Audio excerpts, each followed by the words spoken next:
Kanina, nakuha ko na siya on my third try. Ganun lang siya kadali. Pwede na! Ang yabang no? Ganun lang siya kadali. Ayun na? Stop na daw. Diyan ang longboard.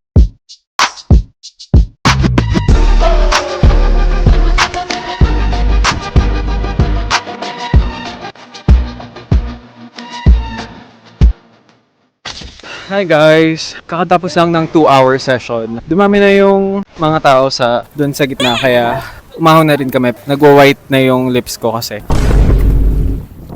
Ang alat ng water.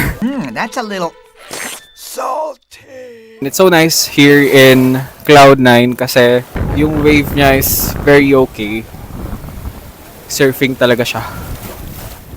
Ayun, it takes time to learn surfing. Tsaka kailangan nakikinig ka rin sa instructor mo.